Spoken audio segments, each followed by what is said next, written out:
Your Facebook audience does not want to hear from you. Find out how to get past that. Welcome to eComFiles, where we started this video podcast to help e-commerce store owners to be successful and reach financial independence, but most importantly, build momentum and have an impact without burning out on the way. We are going to cover everything from marketing to operations and beyond.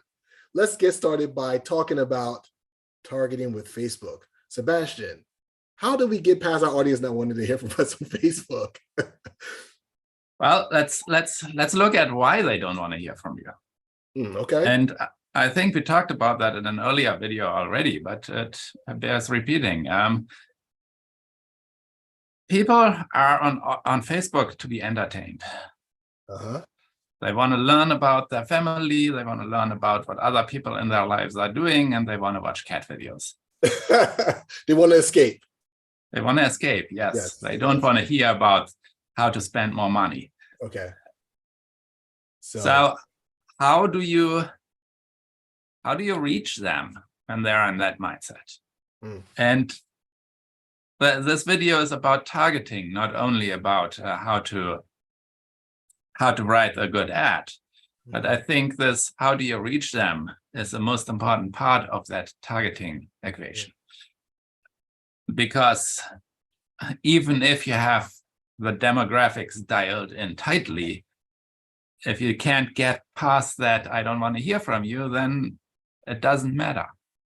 So how do you get past that?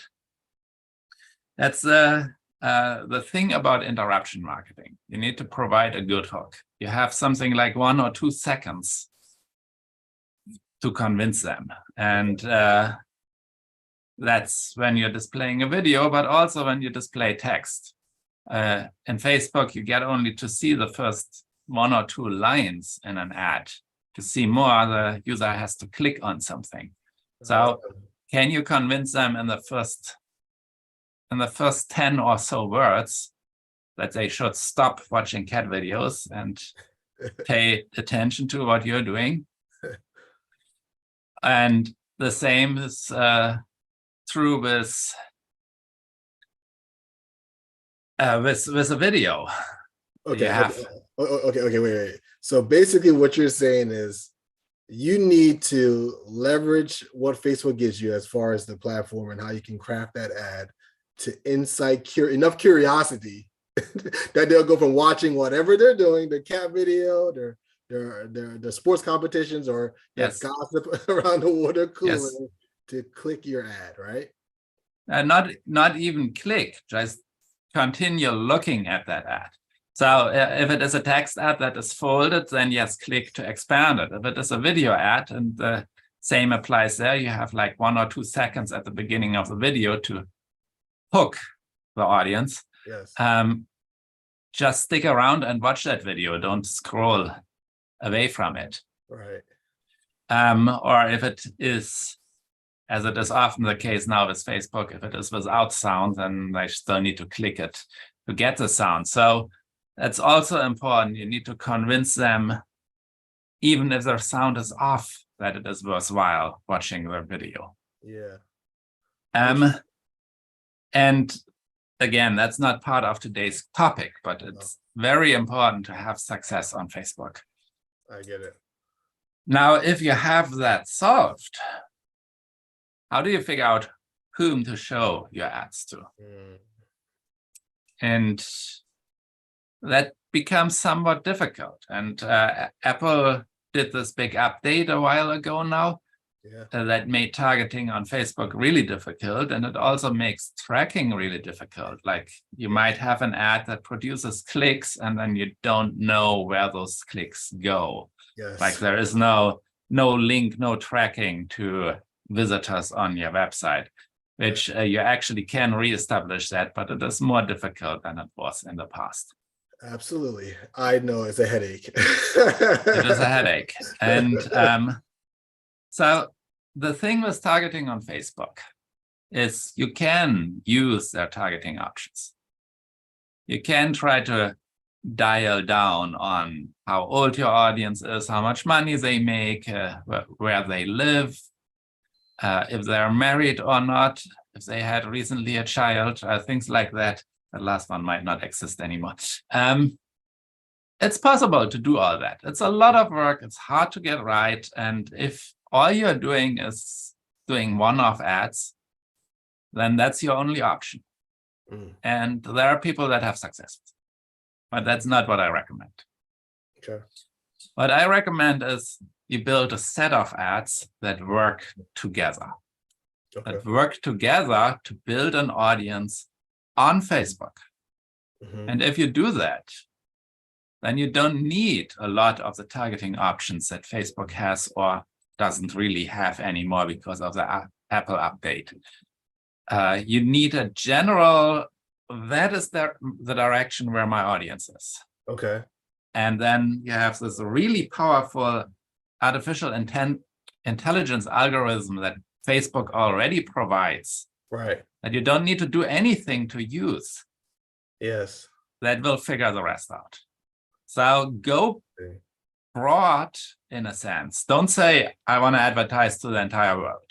Yes. Yes. If your product makes only sense in the US, advertise only to the US. If your product makes only sense in the English-speaking market, only provide to the only advertise in the countries that speak that language. Okay. If your product is very expensive, only advertise in countries that are generally well off, and so on. So you want to do that type of targeting, but don't worry too much about the demographic. You can run some tests, like if you have a competitor, a big one, try to target people that have shown interest in that competitor. If it's available. If it's available. So that type of targeting you can do, but use only one of those. Don't build these complex groups of specialized targeting metrics. Just see what sticks. It's something I generally do not advise in marketing at all, but in this case, it works fairly well to just throw something at the wall and see if it sticks. Okay, so now I'm interested. Now, this is very novel, so I think we got to really catch the viewers up to this.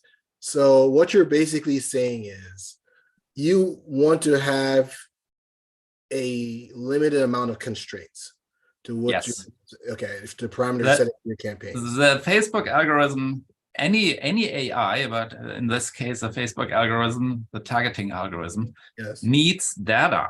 Yeah. And if you go too tight, there's not enough data for the algorithm to make sense of it.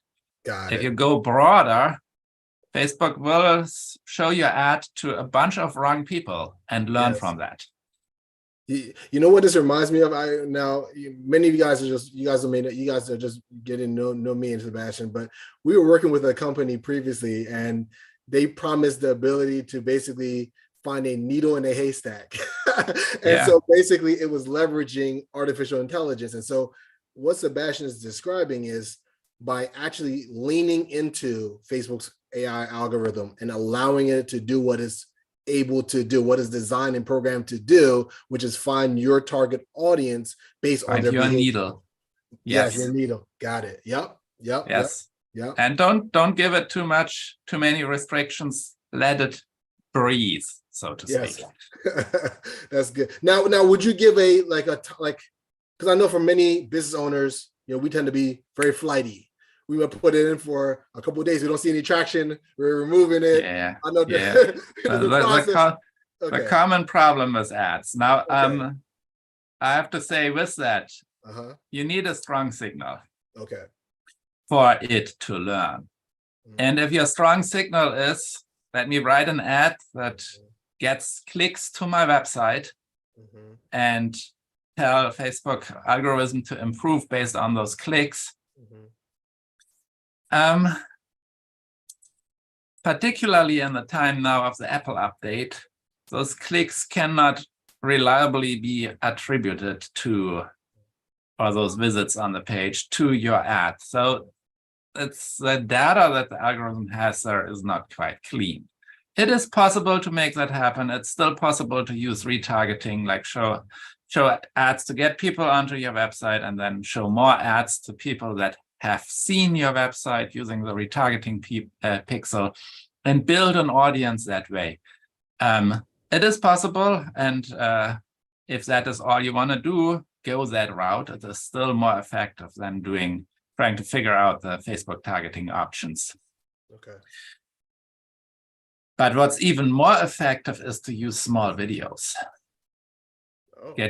Get people to watch a short video, like a 5-minute or so video, put a bunch of those videos out, show them with a low budget to a bunch of people, and then dial in on the people that watch. You will find 1 or 2 of those videos do very well. And use those videos to capture cold audience. And capture means just have them watch the video. Don't even ask for anything in the video. Just give information. We talked about that before too. Yes. Right. Your audience has a pain, has an issue that they want to get past. Talk about that. Help them get past that issue. And if you're selling something like wine glasses, my most favorite example, where that wine glass maybe doesn't solve an immediate issue, think about the other issues that your target audience has, like the camper or the party thrower. Right. Talk about other issues that they have that circle around your product. So get them to watch that video. Yeah. And then once they have watched that video, you can create an audience based on those people that have watched the video, all the way to the end. Ah, okay. So basically, you want to disregard anybody that doesn't go watch the entire video. There might be people that might watch 75%, 50%. You have to play with that number. Facebook has something that Facebook calls a through play. That is only 3 to 10 seconds. So that is not very. It's not very good. It's not very helpful. It doesn't provide a lot of information to you. Right. That means that somebody got past that initial. They saw the hook and spent a little more time, but it doesn't tell you a lot about if they are your audience. But depending on how long your video is, somebody that watches 50% of your video might very well be in your audience, and then they didn't have time to finish it, something like that. Right. I have had very, very good success with capturing only people that watched 95%. There is also a 100%, but that is a little flaky, that measurement. So go with 95%. Okay, interesting. Which is probably why that 95% is there, because they notice themselves that the 100 is sometimes flaky. You're right. That makes sense. Now as far as the length of the video, is there any important implication as far as the length of the video? Any recommendations? Is it 1 minute, 2 minute? Well, you want to measure interest. So the longer the video is, the more it shows you if there is interest. Okay. However, you're also dealing with attention fatigue syndrome. Right. So if you go too long, you will lose people, even if they're interested. Right. And going like somewhere between 5 and 10 minutes is probably a good number. Tremendous. Wow. Well, Sebastian, thank you for those nuggets. I hope you guys who are watching, you guys got a lot of value from that, because even for me, that really helped to refine some ideas with the video side of things. So once again, guys, thank you for showing up. We hope you found all of the information valuable as always. If you have any questions, any comments, leave them below. Be sure, if you like this content, to subscribe and hit the notification bell so you're always here when we go live. Thanks for watching. Have a wonderful day. Sebastian, do you have any last words? Yes, just to wrap that up. So you use those videos to build an audience on Facebook. And then you use what is called retargeting and show more ads to them, more videos, and also then more direct call to action advertisements. And now, because you have built that audience, it becomes a lot easier for you to get those clicks, to get those actions. And not only easier, also a lot cheaper. So that is always the way I would recommend going about Facebook. Build your audience on Facebook first, and then advertise to that audience. So basically create a warm market, pretty much. A warmer market. Well, depending on how far you go, it might be pretty hot. Okay, yeah, that's true. Okay. And by the way, if you have issues with that, if you want help, just go over to eComFiles.com and schedule a call with us. We're happy to help. Absolutely. But other than that, well, that were my last words. So thank you for showing up. Thank you for watching, and see you next time. Bye, guys.